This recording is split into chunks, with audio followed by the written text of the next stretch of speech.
La neumática es una de las tecnologías más utilizadas para automatizar procesos repetitivos. Por lo tanto, las aplicaciones comunes pueden ser mover un producto de un lugar a otro, presionar o sujetar piezas de un producto. Para entender mejor cómo trabajan los sistemas, empezaremos por el inicio, con el compresor, y siguiendo el proceso hasta la meta final del movimiento. El compresor genera la energía que alimenta el sistema en forma de aire comprimido.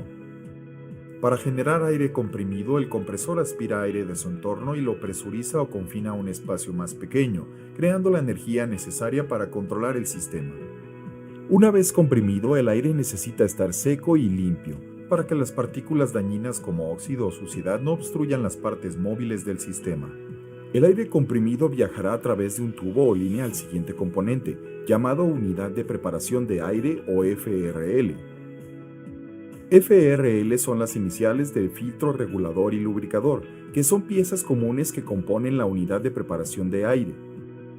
Típicamente, la primera unidad en el sistema de preparación de aire es lo que se conoce como separador de líquidos, el cual hace circular o girar el aire utilizando paletas con forma especial. La rápida circulación del aire presurizado elimina la humedad no deseada debido a la fuerza centrífuga.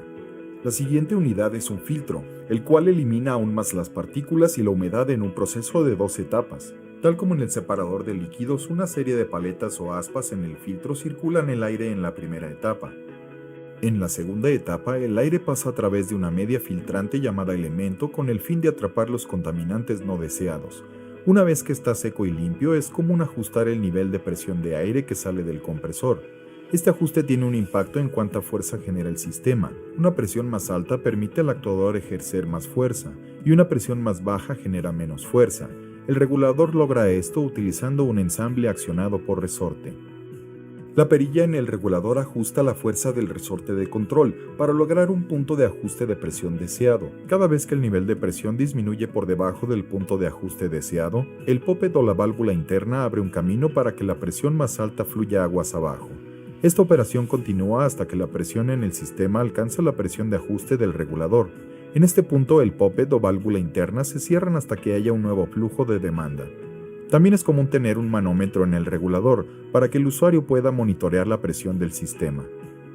Finalmente, en aplicaciones específicas tales como motores de aire o herramientas neumáticas, se puede agregar un lubricador para distribuir una fina brisa de lubricante en el aire comprimido, que ayude a lubricar los componentes que siguen el flujo de aire. Ahora que el aire comprimido está limpio, seco y establecido en la presión correcta para la aplicación, el siguiente paso es dirigirlo hacia donde deseamos crear movimiento. Una válvula de control direccional es usada para lograr esta tarea. Esta válvula de control direccional cuenta con una serie de vías internas que pueden conectar el aire que llega al puerto de entrada, con una o dos vías en la salida de la válvula llamados puertos de trabajo. Dependiendo de la posición de los elementos móviles, los cuales típicamente son llamados carretes, el aire será bloqueado para pasar por un puerto y permitirá su paso por el otro. Las secciones altas en el carrete, llamadas discos, impedirán que el aire avance por un camino, mientras que las secciones inferiores del carrete, llamadas surcos, permitirán el flujo a su alrededor para avanzar a uno de los puertos de trabajo.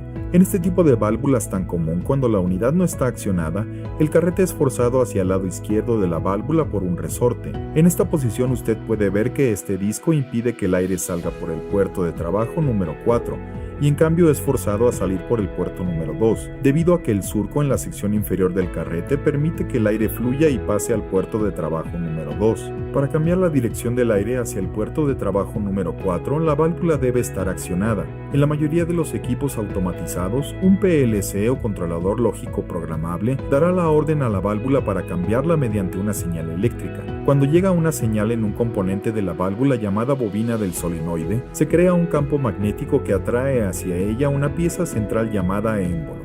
Cuando el émbolo no está asentado, permite que el aire del interior de la válvula, conocido como presión piloto, empuje este carrete hacia la derecha. Una vez que este carrete llega al extremo derecho de la válvula, el disco o secciones altas cierran el paso hacia el puerto de trabajo número 2 y en cambio dirige el flujo de aire comprimido hacia el puerto de trabajo número 4. Cuando se elimina la señal del PLC, también se elimina la fuerza generada por el electroimán.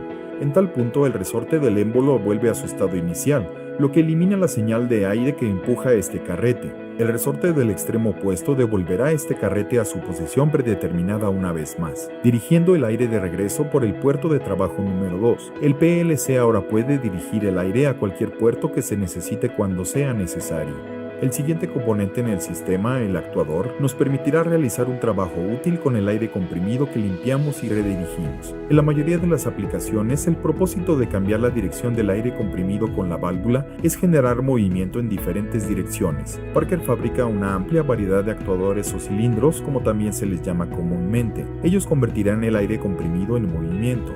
Estos tipos comunes de cilindros son con final de vástago mostrados aquí. El actuador creará movimiento utilizando la energía del aire comprimido suministrado por la válvula de control direccional. Podemos ver que el puerto de trabajo número 4 está conectado a la parte posterior o tapa en el extremo del cilindro. Cuando el aire comprimido empuja el pistón, es forzado a moverse hacia adelante adentro de un tubo que comúnmente se llama camisa del cilindro.